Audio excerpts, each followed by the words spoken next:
Shwd I chi gyd heddiw. Diolch am ddod nôl am Amser Stori Tonya.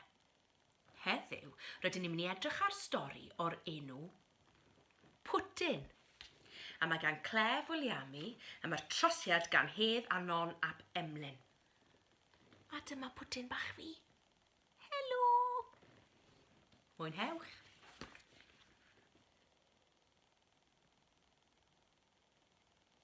Mae Twm yn mynd I aros dros nos gyda Mam-gu am y tro cyntaf.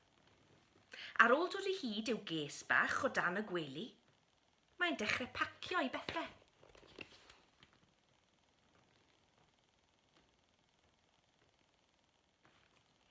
Bydd arnau angen pennau ffelt, torch, fy sliperi coch, fy mlanced, am hoff lyfr deinosoriaid.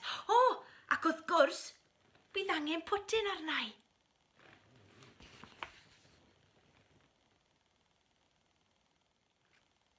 Mae'r ces mor llawn dydy Twm ddim yn gallu ei gau.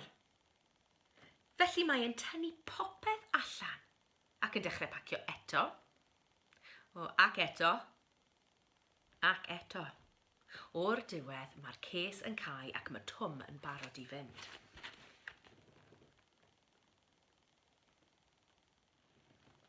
Yn hi Mam-gu, mae popeth yn barod. Y cwpwrdd ar gyfer ei deganau, a'i hoff fwyd I de. Mae'n bwyta siocled yn y bath ac yn bwnsio ar wely Mam-gu hyd yn oed.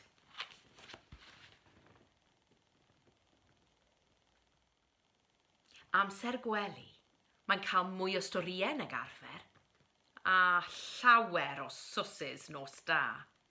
Yna mae Twm yn cwtio yn y gwely. Ond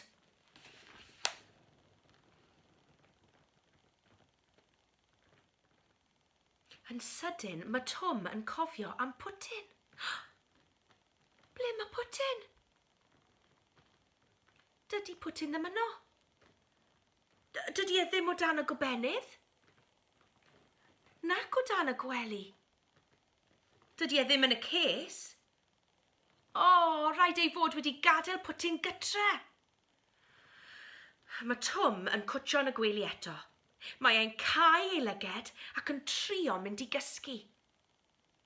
Mae e'n meddwl am Pwtyn gytre yn ei ystafell wely yn drist ac yn unig yn y tywyllwch.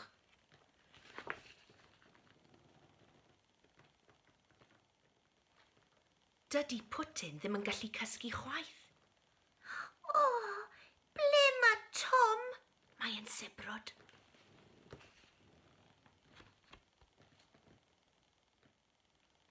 Mae'n dringo'r llenni ac yn gwthio drwy fwlch yn y ffenest. Mae'n cyrraedd y stryd ac yn dechrau rhedeg.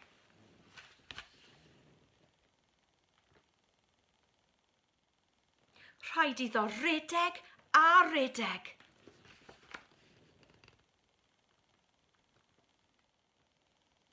Mae'n dringo ac yn disgyn. Mae'r glaw yn pistillio I lawr ac mae'r gwynt cryf yn ei wthio nôl. Mae'n neidio dros y pyllau dŵr, yn baglu ac yn syrthio. O, druan o Pwtyn.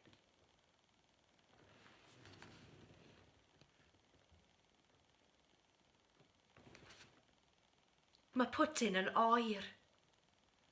Mae wedi blino. Mae ofn arno fe. Ond mae dal I redeg a rhedeg allan o'r dref.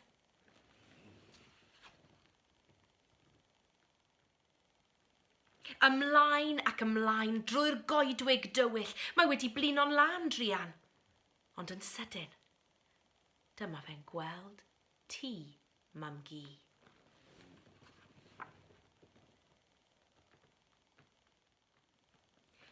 Yn y tŷ, mae Twm yn agor ei lyged ac yn codi o'r gwely. Mae e'n edrych allan o'i stafell wely. Mae pobman yn dywyll ac yn ryfedd. Mae ofn arno fe. ond mae rhaid iddo ddod o hyd i Pwtyn.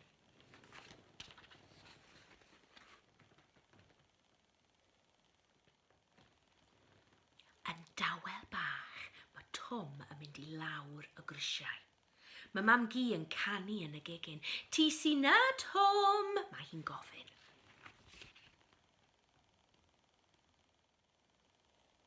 Yn araf bach, mae Twm yn cerdded at ddrws y ffrynt.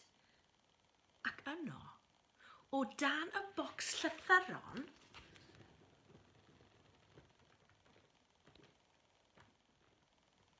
mae Pwtyn! Mae Twm yn cydio ynddo ac yn ei gwtsio'n dyn. Rwy ti wedi dod o hyd i fi. Mae e'n sibrwd yng nghlist oer a meddal Pwtyn. Mae e mor fach, mae siŵr e fod e wedi bod yno drwy'r amser, mae Mam-gu'n dweud, wrth iddi fynd â nhw nôl i'r gwely. Ond dydy Twm ddim yn dweud gair. Mae e'n gwybod.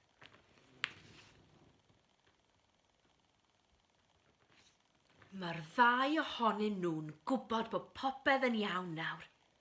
Maen nhw'n cwtsio'n dyn yn ei gilydd yn y gwely.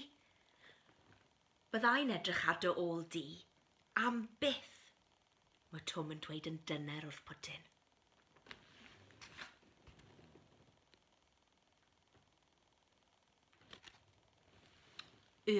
Diwedd.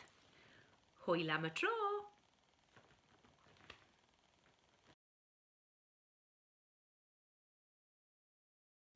Cwestiynau. Rhif 1. Pwy anifail ydy hoff tegan Twm? A beth yw ei enw? Rhif 2.